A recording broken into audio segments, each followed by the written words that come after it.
Assalamualaikum warahmatullahi wabarakatuh. Baik teman-teman, saya izin menyampaikan untuk materi berikutnya yaitu diksi dalam bahasa Indonesia.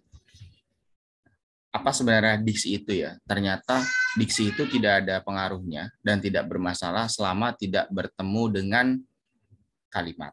Jadi aman-aman saja ya kalau suatu kata tidak dimasukkan ke dalam suatu kalimat. Nah, ini saya masukkan ke dalam aspek jenaka dalam berbahasa. Jangan lupa absen. Ternyata kita sering menemukan ada konteks penggunaan kata absen. Ya, yang dimaksud sebenarnya adalah presensi. Tetapi justru kalau misalkan di tempat kita bekerja yang di luar bidang bahasa, kita sering menemukan kata absen ini digunakan. Sudah absen belum? Padahal absen itu maksudnya adalah tidak hadir. Jadi jangan salah menggunakan. Kemudian saya masukkan ini ke dalam aspek lagu yang sesat. Kenapa demikian? Coba kita lihat pada kata acuhkan. Acuh itu kata dasarnya ya. Dalam Kamus Besar Bahasa Indonesia, acuh itu artinya adalah peduli. Kau boleh pedulikan diriku, menganggapku tak ada. Jelas konteksnya tidak sesuai ya. Tapi tak akan merubah. Ya, memang nggak akan menjadi rubah ya. Merubah ya. Harusnya kan yang benar adalah mengubah, bukannya merubah. Seperti itu. Nah, ini bentuk dari penulisan yang salah, yang sering masih kita jumpai di dalam berbahasa. Bukannya merubah, melainkan adalah mengubah. Kemudian masih masuk klasifikasi yang sama, bintang kecil di langit yang biru. Nah, bintang kecil, jelas ini lagunya juga salah ya teman-teman. Bintang itu tidaklah kecil, karena bintang itu sangat besar, karena jaraknya saja yang jauh ya. Karena menurut pakar astronom, bintang itu adalah matahari yang berada di galaksi yang lain. Karena jaraknya sangat jauh, jadi dia kelihatannya kecil. Langitnya juga nggak biru karena malam hari ya, seperti itu. Kemudian naik kereta api tut. Kenapa dikatakan sesat? Ya naik kereta api, bukannya duduk di dalam kereta api gitu. Ya, jadi dia banyak yang naik ke atas gerbong gitu teman-teman. Harusnya kan naik kereta api tut gitu ya. Harusnya yang benar adalah duduk di dalam kereta api. Makanya di akhirnya bolehlah naik dengan percuma gitu ya. Jadi bolehlah naik dengan gratis alias tidak bayar. Nah ini jelas kesalahan gitu. Jadi apa itu diksi? Ya, secara pengertiannya diksi merupakan suatu pilihan kata yang tepat. Nah, kenapa sih kita harus memperhatikan pemilihan diksi? Pemakaian diksi itu akan mempengaruhi ya makna tuturan seseorang baik secara lisan ataupun tulisan. Nah, diksi di dalam kalimat juga ini sangat berpengaruh. Salah memilih kata maka kalimatnya pun berubah. Nah, untuk jenis definisi teman-teman, di sini saya ingin menyampaikan bahwa di dalam diksi kita memiliki beberapa jenis untuk definisi. Jadi kalau kita mau mendefinisikan suatu kata, maka bisa berdasarkan aspek nominal, misalnya berdasarkan sinonim atau padanan, ataupun terjemahan, ataupun etimologi. Misalnya sinonim ya, siswa adalah murid, terjemahan Siti adalah kota. Etimologi ya berasal dari kata psikologi misalkan, berasal dari kata psikologi ya, dari kata dasarnya yaitu psikos dan logos yang artinya ilmu jiwa. Kemudian berkaitan dengan formal, berarti kita akan membahas tentang kelas, genus, dan juga pembeda. Nah, contohnya ulama adalah orang yang ahli dalam agama Islam. Kelasnya kita bisa definisikan bahwa makhluk gitu ya. Genus atau jenis yaitu Tuhan. Dan ada yang membedakan yaitu pada agama Islam. Jadi nggak bisa semua orang yang ahli dalam bidang agama kita katakan ulama. Jadi khusus untuk orang Islam. Kemudian berbicara tentang operasional ya. Operasional itu berarti menunjukkan apa yang harus dilakukan dan bagaimana melakukannya, apa yang akan diukur dan bagaimana melakukannya. Contohnya, hasil belajar mahasiswa ialah. Jadi kalau kita mau mengatakan hasil belajar mahasiswa, jadi ukuran keberhasilannya adalah indeks prestasi yang didapatkan di akhir semester. Kemudian berbicara konsepnya luas ya, rumit, abstrak ya, atau tidak cukup dengan satu kalimat. Dan dalam ensiklopedi menjelaskan nama orang, tempat, dan juga agama. Nah contohnya ya, bahasa merupakan suatu alat yang digunakan dalam proses interaksi manusia. Dalam perkembangannya, bahasa mengalami perkembangan yang pesat, mulai dari ejaan Melayu sampai puebi yang digunakan saat ini. Nah, sebenarnya ini belum selesai, penjabarannya masih sangat panjang, tapi tidak dilanjutkan ya, karena memang panjang. Kemudian berbicara tentang relasi makna dalam diksi, kita memiliki yang namanya sinonim, antonim, kemudian homonim, polisemi, denotasi, konotasi, homofon, homograf, superordinat ya, atau kita kenal dengan kata umum atau hipernim namanya, dan hiponim itu kata khusus. Nah, jadi apa yang dimaksud dengan relasi makna? Relasi makna merupakan suatu kata yang memiliki pertanyaan khusus. Jadi kita bisa memilih kata yang tepat untuk digunakan dalam satu kalimat. Nah, contohnya ya, hari ini penjamret itu meninggal ditembak oleh polisi. Kenapa kata meninggal nggak tepat? digunakan karena penjamret itu memiliki predikat negatif sehingga dia nggak cocok digunakan. Jadi kita bisa memilih kata tewas ya. Karena dia bersinonim ya, untuk kata tewas ya, mati, meninggal, wafat, gugur. Nah kalau gugur ya hanya untuk pahlawan ya teman-teman. Jadi nggak bisa digunakan untuk seorang jambret. Nah sinonim kita pernah belajar saat SMA ya. Ada istilah sinonim, tapi mungkin banyak dari kita yang masih bingung apa sih sinonim. Jadi sinonim itu bukanlah persamaan kata, tapi suatu kata yang memiliki makna hampir sama. Jadi maknanya sebenarnya nggak sama, hanya hampir sama. Nah contohnya ya, cantik bersinonim dengan kata elok dan juga molek. Kemudian ada antonim. Antonim juga bukan lawan kata, karena suatu kata pada hakikatnya nggak memiliki musuh. Tapi suatu kata itu yang berlawanan pada aspek maknanya kita kenal dengan istilah antonim.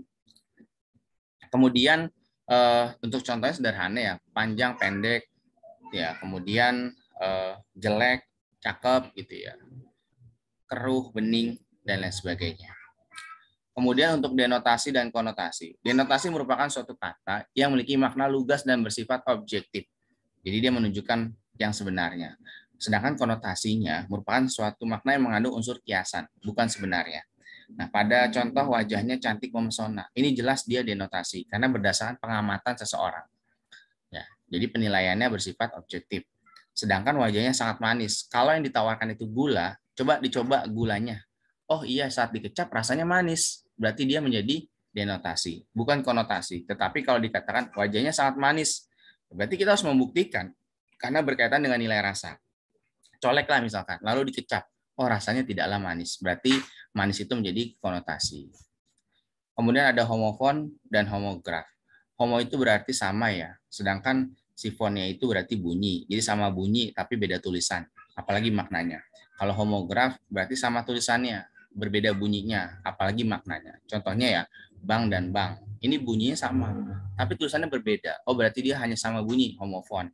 Lalu kalau graf apel dan apel misalkan, tulisannya sama, tapi yang satu dibunyikannya apel, satunya apel. Jadi dia masuk klasifikasi homograf. Kemudian kita lihat bahwasanya ada homonim dan polisemi yang seringkali menjadi suatu masalah karena dianggap sama. Ya. Padahal homonim dan polisemi itu memiliki perbedaan, teman-teman. Nah, ini adalah kata kunci khusus untuk istilah homonim dan juga polisemi. Jadi maknanya berbeda karena berasal dari sumber yang berlainan.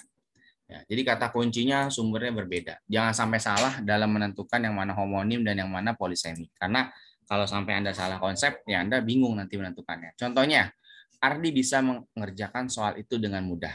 Bisa ular itu sangat berbahaya. Kalau saya ubah, Ardi bisa mengeluarkan bisa ular. Yang pertama berarti tidak mampu ya, atau dapat.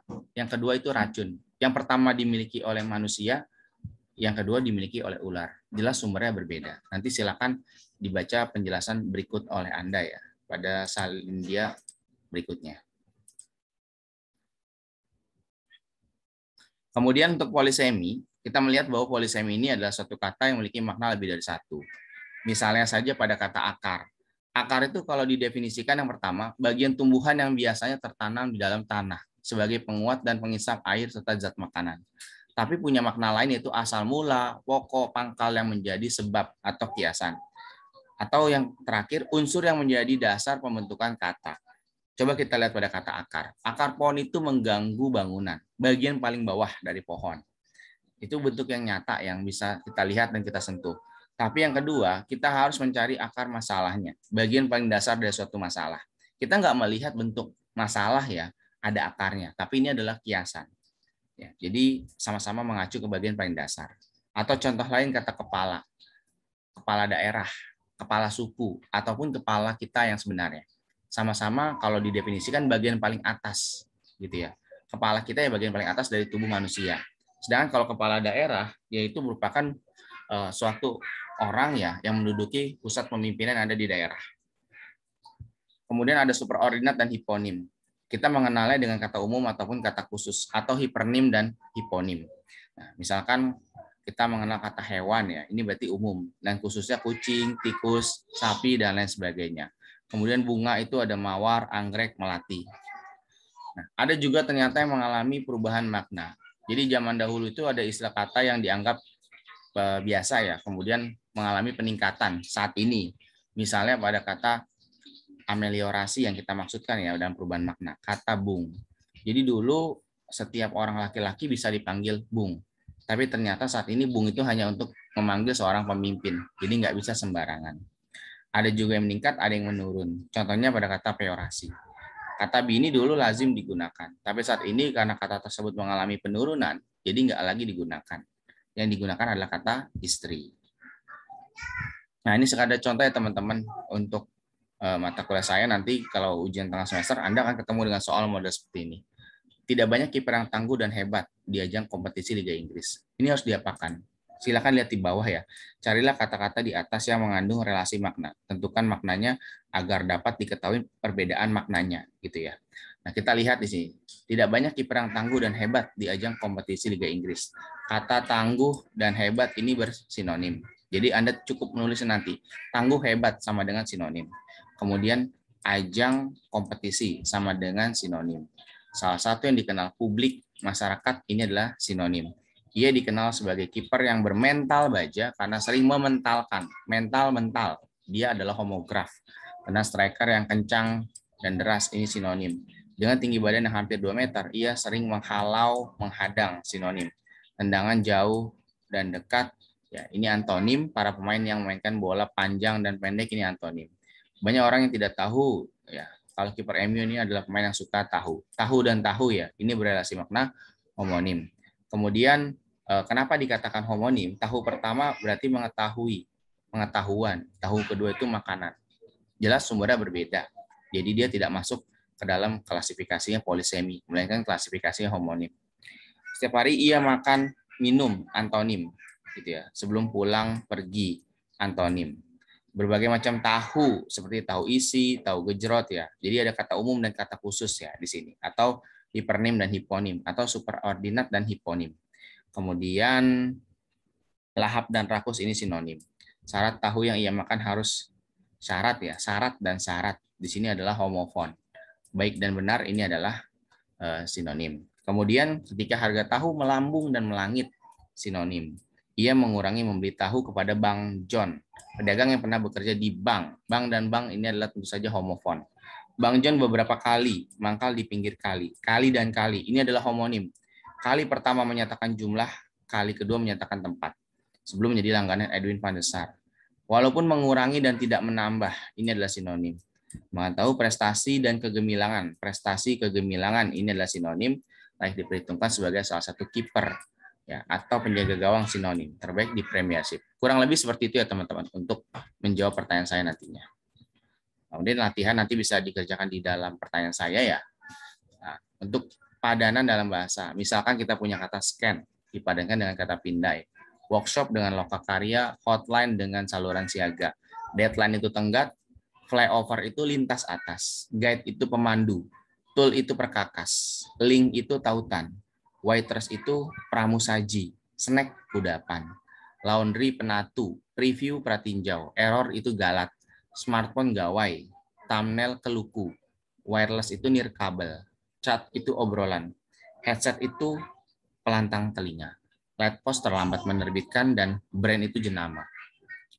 Oke, baik teman-teman, itu saja mungkin yang saya sampaikan dalam materi diksi. Kita ketemu lagi dalam materi berikutnya. Assalamualaikum warahmatullahi wabarakatuh.